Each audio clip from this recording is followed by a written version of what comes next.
think they're wise. The Moonlit Lullaby. Once upon a time, on a beautiful night, the earth was softly sleeping under the moon's gentle light. High up in a tree, there was a cozy little nest where a baby bird was tucked in tight. As the whippoorwill sang a faint, soothing note, everything around became quiet and still. The baby bird closed its eyes, listening to the peaceful night. "Sleep well, little one," whispered the wind. "I'll sing you a lullaby to help you dream tonight." While the baby bird slept, a gentle breeze carried the sweet scent of flowers, filling the air with lovely dreams. The great moon above spread its wings, casting a warm glow over the slumbering world. The wind sang softly all night long, helping the baby bird to rest safe and sound in its nest. The earth and air joined together, like loving parents keeping watch over their tiny friend. Even the stars in the sky gathered close, as if to say, "We'll protect you, little one, until the break of day." And as the baby bird slept, a great wing from far away came to fan its dreams, keeping it safe until the morning sun appeared. You think they're wise. Rumpelstiltskin. There once lived a poor miller who had a very beautiful daughter. One day, he told the king that his daughter could spin very well and that even she could make gold from straw. Now the king was very fond of gold, so he quickly sent for the beautiful miller's daughter. He took her to a room full of straw and gave her a spinning wheel with spools. And he said, "Go to work and spin all this straw into gold. If you do not succeed, you must die." The room was closed and she was left all alone. The poor miller's daughter was in despair. How could she spin gold from straw? She began to cry loudly. Suddenly, the door opened and a small man entered. He said, "Good evening. Why are you crying so hard?"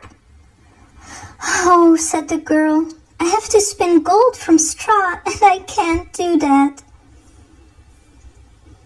Then the little man said, "What will you give me if I do it?" "My necklace," said the girl. The little man took the necklace and started to spin. And after 3 times the coil was full. He went on like that all night. In the early morning, all the straw was gold. When the king came to see it, he was very surprised and immediately wanted more gold. He took the miller's daughter to a larger room full of bales of straw. She had to spin it all into gold in one night if she wanted to stay alive. The girl cried loudly. Again, the little man appeared.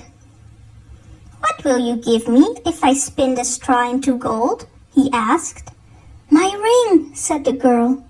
The little man worked all night, and the next day all the straw had turned into gold. But the king was not satisfied and wanted more. Again he took the girl to an even larger room full of straw, and again she had to spin everything into gold in one night. If she succeeded, he would marry her. He thought, "She is just an ordinary miller's daughter, but there is no richer woman." The girl was desperate again, but again the little man appeared. "What will you give me if I spin this straw into gold too?" he asked. "I really have nothing left," said the girl. So she had to promise that when she became queen, she would give him her first child. The girl thought, "I'll see about that," and she promised. Then the little man spun all the straw into gold once again. In the morning, the king came, and he was very happy. He married the miller's daughter, and so she became a real queen. After a year, they had a beautiful baby. The queen had forgotten about the little man. But to her horror, he suddenly entered her room and said, "Give me the baby now, you promised." The queen offered him all of her treasures if only she could keep her baby. But the little man wanted the child. The queen cried so hard that the little man took pity. He said, "If you guess my name within 3 days, you can keep your child." The queen thought deeply throughout the night and even sent a messenger across the country to collect names. When the little man came again, she said, "Albert, Gerard, Christian," and many more names. But with every name, the little man shouted, "That is not my name." The second day, she went to ask around again. When the little man came, she mentioned very special names like Skinny Ribs, Sheepshanks, and Pegleg. But again, the names were wrong. On the third day, the messenger returned and said, "I have no new names, but when I came to a place in the forest where the foxes and hares wish each other good night, I saw a little house. A fire was burning there, and round the fire jumped a little strange man, and he called out, 'Today I'll bake, tomorrow I'll brew, the next I'll fetch the queen's new child. Still no one knows, it's just the same, that Rumpelstiltskin is my name.'" How happy the queen was to know the name at last!